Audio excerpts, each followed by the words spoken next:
Hi, Deidre here from our Upcycled Life, and in this video I'm going to show you how you can take old dated thrift store finds and give them a new lease on life.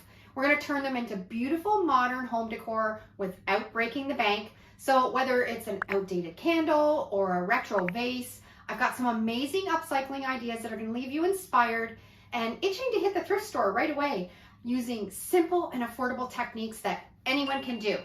So we've got lots of work. Let's get started.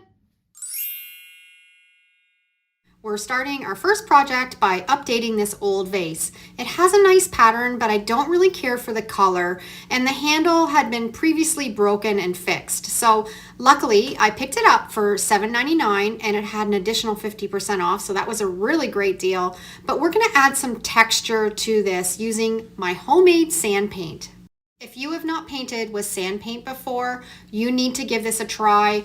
The texture is fabulous. I had this old tester that's almost like a cement color and some sand, and we're going to mix it all together. I have a full tutorial for this recipe. I'll put the link down below in the description, and you can watch that after you watch this video. So I'm just incorporating it all together, and then I'm just going to paint my entire vase. This adheres really well to any surface because the base of it is chalk paint, so you don't need to worry about it chipping or peeling off. Revamping thrift store finds that don't match your home decor is such a breeze with maybe just even a simple coat of paint or a color change. And it's amazing how you can give them a fresh new look and take something that's really dated and vintage looking into something that looks modern and fits your home decor better. As you can see, this homemade sand paint is already turning this vase into a beautiful piece that's not dated anymore. While we're waiting for that to dry, I picked up this candle for $1.99, and again, it was 50% off, and I have some of this paint left over, so I'm just going to paint it the same color that we did the vase. First coat's on. I'm going to set this aside and let it dry. To speed up the painting process, a heat gun on low setting can come in handy for drying the paint quickly before you add the second coat. As for the second coat of sand paint, I prefer to dab it on to create more texture, either by pouncing the brush or using a sponge. And now that the first coat on the vase is dry, I'll apply the second coat by pouncing that sand paint onto it.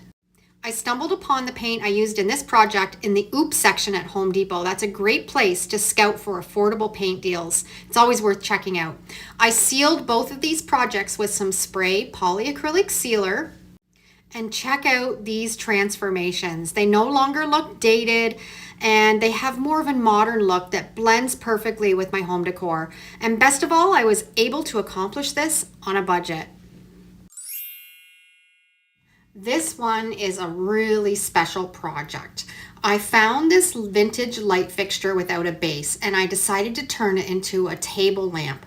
Luckily, I found a base that had a light already in it, and that globe fit perfectly on top.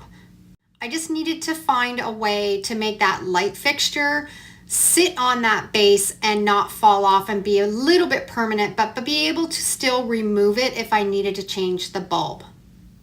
I was trying to figure out how to make it work, and I came up with the idea of using double-sided tape to hold that light fixture in place. I think it should work well enough because it's pretty secure even though it won't be permanent.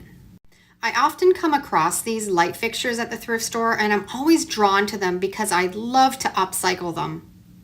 I recently found another one, and I turned it into a planter that I put a pothos in, and it's absolutely gorgeous. This is just double-sided tape that I found at the dollar store, and this is what it was like all put together. It's secure. I have that light bulb underneath, and I can turn it on, and it's going to be perfect right here in my little corner to light it up, and it gives little beams of light off of it when I turn it on in the dark.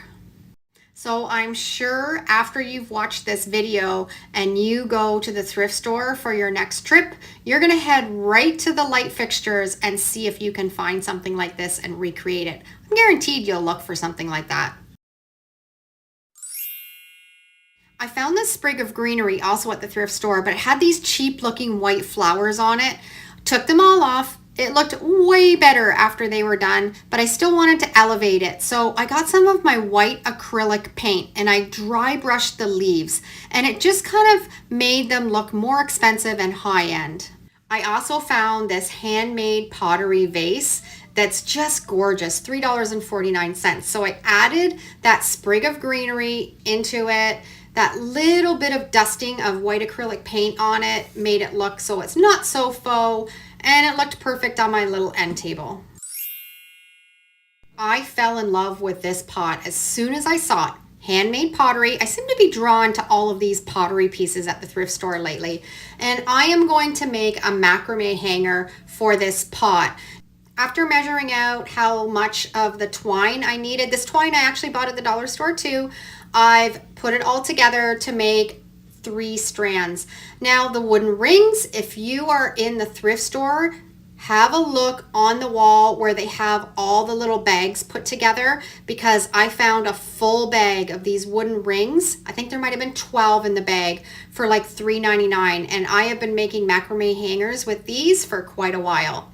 I'm adding a piece at the top to secure that wooden ring on, trimming off the edges, and then we're going to do a little bit of macrame. If you don't know how to macrame, there's so many great tutorials on YouTube here that you can check out, but I'm just doing a couple really basic knots to put this together.